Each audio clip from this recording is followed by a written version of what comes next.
years. I am honored that you chose me to help you celebrate your graduation today. I can only assume I am here today because of my subtle and layered work in a timeless classic entitled Deuce Bigalow, Male Gigolo.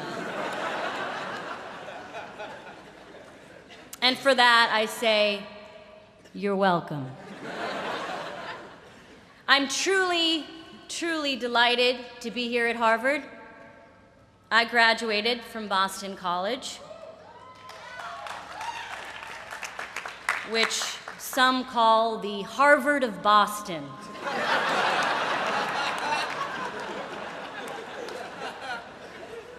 But we all know that Harvard is the Harvard of Harvard. And you can quote me on that. I have to admit, I'm very surprised to be here because, like so many of you, I was pretty convinced the rapture was going to happen. Show of hands, how many of you woke up on Sunday and thought, you're kidding me? I sold all of my belongings, I told my boss to shove it, and we're still here? I understand how you feel. I am so mad at heaven right now. So I tried to write today's speech the way I wrote everything in college. Stayed up all night, typing on a Canon word processor while listening to Sir Mix-a-Lot. To be fair, first I took a nap, I ate a large pretzel, I cried a little bit, and then I went to see that movie Fast Five. And I'm here to tell you, life is like a heist that requires good drivers, an explosives expert, a hot girl who doubles as a master of disguise. And this is a hard and fast rule. If The Rock shows up, they're on to you. But the class of 2011 did not invite me here to tell jokes.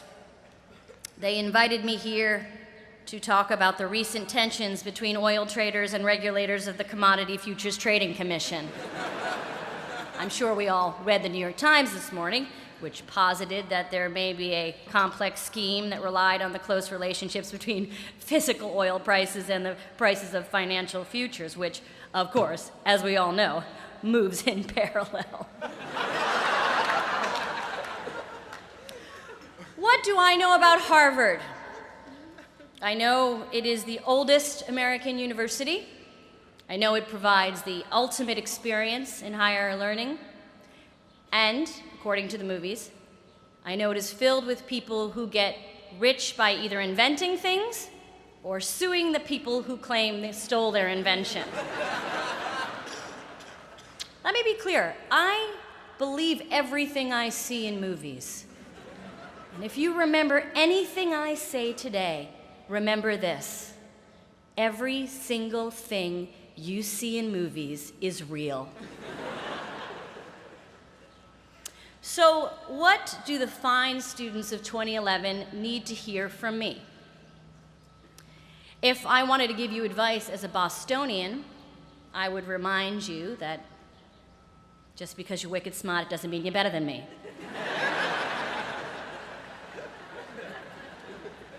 And I would also want to say, good for you for working so hard. You graduated from Harvard, huh? Must be nice. If I wanted to give you advice as a New Yorker, I'd tell you, excuse me, ma'am, could you move, please? Don't walk in the bike lane. Get off the bike lane, please. And I would also like to take a moment to inform you, as a New Yorker, and as my cab driver did recently, that Bloomberg pretends to take the subway, but we all know that's a bunch of baloney. If I wanted to give you advice as an actor, I would tell you this: don't do it. Don't be one. There are too many. I have a lot of talented friends who aren't working. Sorry, no more room at the inn. I bet you're great, but just work with the human genome instead. You're all smart and sophisticated people. You know the world in a way that my generation never did.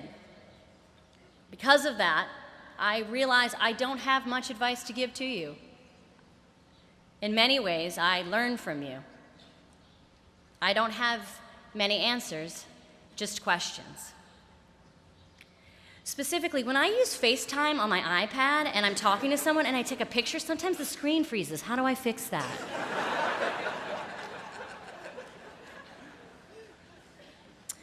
All I can tell you today is what I've learned, what I have discovered as a person in this world.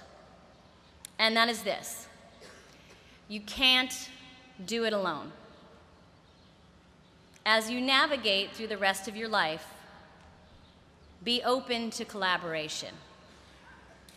Other people and other people's ideas are often better than your own. Find a group of people who challenge and inspire you. Spend a lot of time with them, and it will change your life. No one is here today because they did it on their own. Okay, maybe Josh, but he's just a straight-up weirdo. You're all here today because someone gave you strength, helped you, held you in the palm of their hand. God, Allah, Buddha, Gaga, whomever you pray to. They have helped you get here, and that should make you feel less alone and less scared. Because it has been a scary 10 years. You were young children when you watched planes hit the World Trade Center. You quickly understood what it was like to feel out of control. Your formative teenage years were filled with orange alerts and rogue waves and unaccomplished missions. For my generation, it was AIDS. We all grow up afraid of something. Your generation had to get used to taking off your shoes at the airport. My generation had to get used to awkward PSAs from Boys to Men telling us to use protection. But during those tough times, we realized how wonderful it felt to be part of a group. But more about me. I moved to Chicago in the early 1990s and I studied improvisation there. I learned some rules that I try to apply still today. Listen, say yes, live in the moment, make sure you play with people who have your back, make big choices early and often. And don't start a scene where two people are talking about jumping out of a plane. Start the scene having already jumped. If you're scared, look into your partner's eyes. You will feel better. This advice has come in handy, and it would often be something I would think about when I would perform on Saturday Night Live. Live television can be very nerve-wracking, and I remember one time being nervous, looking into the eyes of the host and feeling better. I should point out I was wearing a chicken suit at the time. The host was Donald Trump. He was wearing a bigger, more elaborate chicken suit. I looked into his eyes. I saw that he looked really stupid, and I instantly felt better. See how that works? I should point out that that sketch was written by a Harvard graduate, and also a graduate from Northwestern, but who cares about that, am I right? I cannot stress enough that the answer to a lot of your life's questions is often in someone else's face. Try putting your iPhones down every once in a while and look at people's faces. People's faces will tell you amazing things, like if they are angry or nauseous, or asleep. I have been lucky to be a part of great ensembles. My work with the Upright Citizens Brigade led me to my work on Saturday Night Live. And when I graduated from that comedy college, I was worried about what came next. Then Parks and Recreation came along, a show I'm proud of, where I get to work with people I love. You never know what is around the corner unless you peek. Hold someone's hand while you do it. You will feel less scared. You can't do this alone. Besides, it's much more fun to succeed and fail with other people. You can blame them when things go wrong. Take your risks now. As you grow older, you become more fearful and less flexible. And I mean that literally.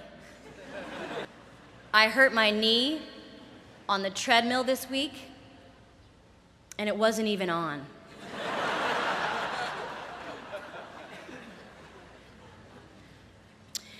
Try to keep your mind open to possibilities and your mouth closed on matters that you don't know about.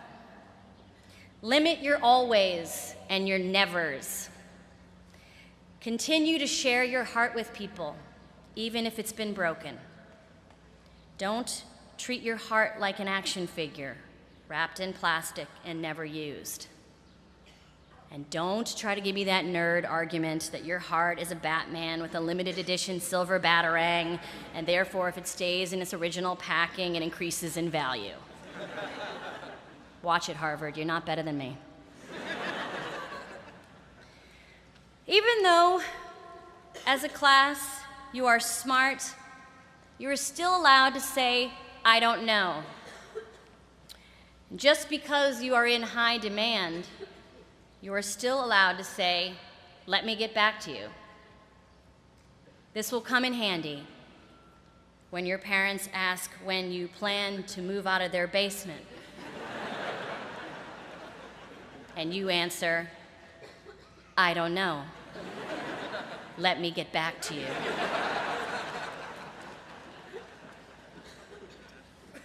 Which leads me to my final thought. Would it kill you to be nicer to your parents?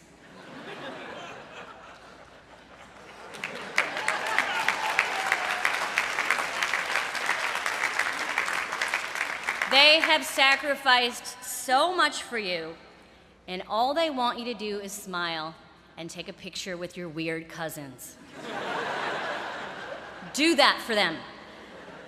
And with less eye rolling, please. And so, class of 2011, it is time to leave. Oprah has spoken.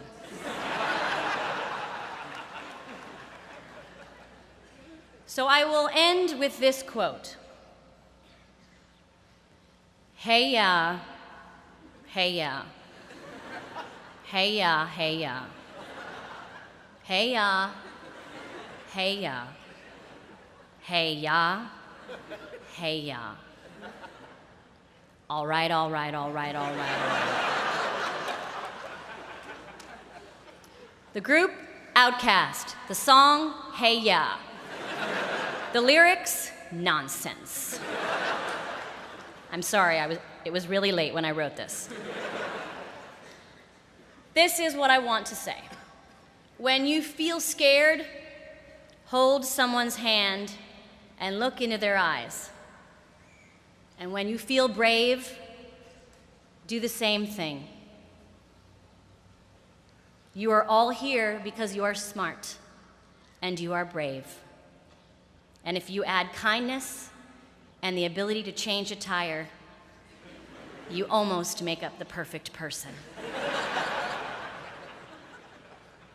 I thank you for asking me to speak to you today.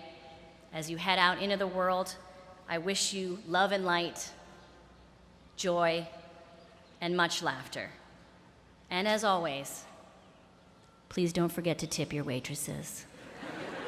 Thank you very much.